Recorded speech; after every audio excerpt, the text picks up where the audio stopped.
My name is JosieWose and do I have a treat for you today. We're going to be reading Disney movie collection Moana. Now this is Disney's latest movie and I'm so excited to see it. This one is set in Hawaii, which is a beautiful island in the Pacific Ocean. Here we go.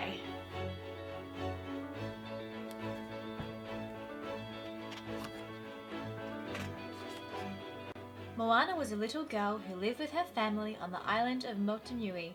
Her home was a beautiful place, surrounded by a coral reef and shimmering blue seas.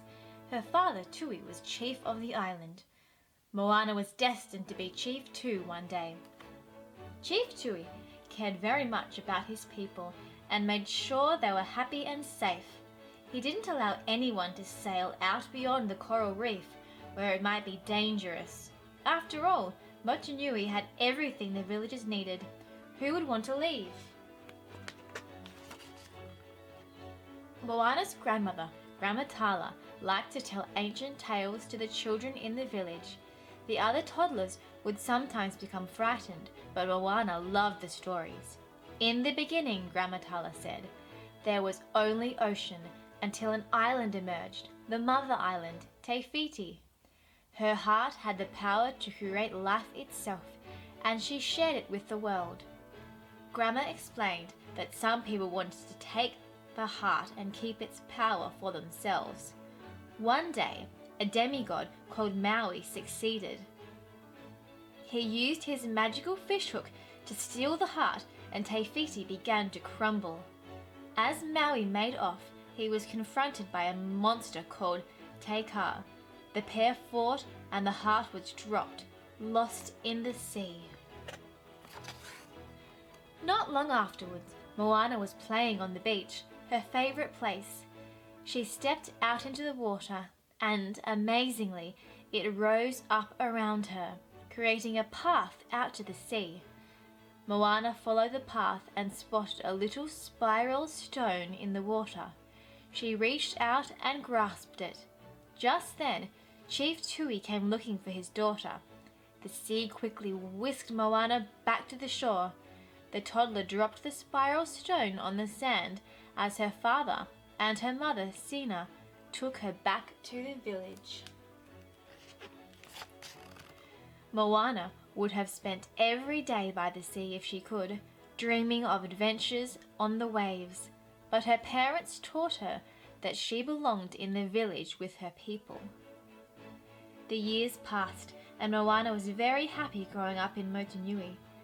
She learned from the people around her, and in return, helped them in any way she could. When Moana was 16 years old, Tui took her to a large pile of stones atop the island's highest mountain. One day, you will add your stone to this mountain, he said, and raise our whole mountain higher. Tui told Moana how important it was for her to stay in the village and lead her people. Moana nodded at her father. Even though she still felt drawn to the sea, she wanted to make him proud. Later that day, Grandma Tala found Moana and led her along a rocky path to the furthest point of their island, to a secret cave. What's in there? Moana asked.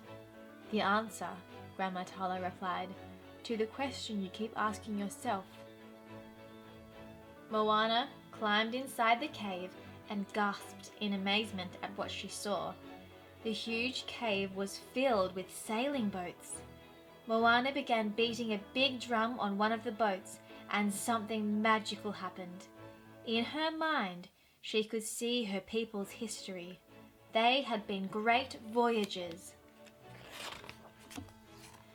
Moana leaped out of the cave with excitement. She asked her grandmother why their people had stopped voyaging.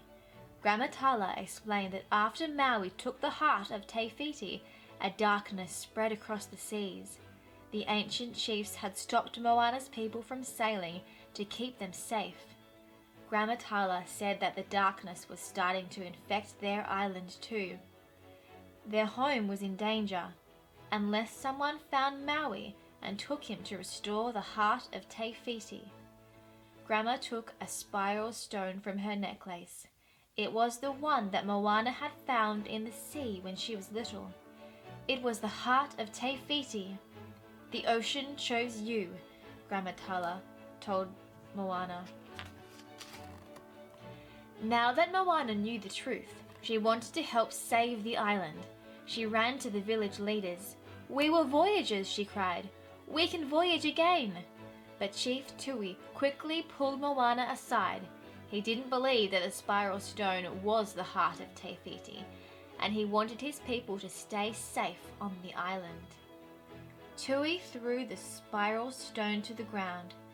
As Moana picked it up, she spotted something that made her stop in her tracks. It was Grandma Tala's walking stick. But where was Grandma Tala? Something wasn't right. Moana raced to Grandma Tala's home and found her very sick in bed. She rushed to her side. "Go," Grandma said in a weak voice. "You must. The ocean chose you." "I can't leave you," Moana protested. "There is nowhere you would go that I won't be with you," Grandma replied. She gave Moana the necklace to hold the heart of Te Fiti, and with the last of her strength whispered, "Go." Moana knew what she had to do. She packed some supplies, took a small boat from the secret cave, and set sail. In the night sky, she saw stars in the shape of the fishhook that Maui carried. Moana tried her best to head in that direction, but soon a storm rose up. Wham! A giant wave crashed into her boat and everything faded to black. Moana slowly opened her eyes as the sea splashed her face. She had been washed up on the beach of a strange island. As she looked around, she spotted tiny marks in the shape of a giant fishhook carved into a nearby rock, and some giant footprints in the sand. This must be Maui's island, Moana realized in amazement. Could the sea have brought her here? Suddenly, Maui himself appeared. Moana summoned all her courage and told him that he must go with her to restore the heart of Te Fiti, but Maui refused. He said he had taken the heart for the humans, just as he had brought them the sun, fire, and tides.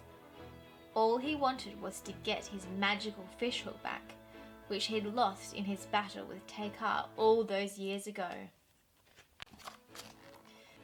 Maui boasted to Moana about all the amazing feats he had achieved, but as he talked, he trapped Moana inside a cave. Maui had been stuck on this island without his fishhook, which had the power to help him shapeshift into different animals. Now he finally had a way to leave. He went back down to the beach, boarded Moana's boat, and set sail. But Moana wasn't ready to give up on her mission. She found a way out of the cave and dived into the water. Amazingly, the sea pushed her through the water and lifted her onto the boat. Maui was surprised to see her. "You will put back the heart," Moana told Maui in her bravest voice, holding the spiral stone heart towards him, but Maui still refused to help. Just then, spears started landing around Moana and Maui. They were being attacked by Kakamora, tiny bandits dressed in coconut armor. Moana battered them with her oar and was able to keep them from stealing the heart. Finally, together, the pair managed to escape from the Kakamora and sail away. After that, Maui finally agreed to go with Moana to Te Fiti, but they needed to fetch his fishhook first. "We go east," said Maui, "to the lair of Tamatoa." Maui was certain the monster Tamatoa had his hook. "Teach me to sail," said Moana. Maui refused at first, but then the sea knocked him over with a poisoned dart. He couldn't move. As he lay on the deck, Maui was forced to teach Moana all he knew. He explained that what he did was called wayfinding, not sailing. It meant using the sun, stars, moon, wind, waves, and the currents to help you get where you want to go. Moana slowly but surely learned how it worked.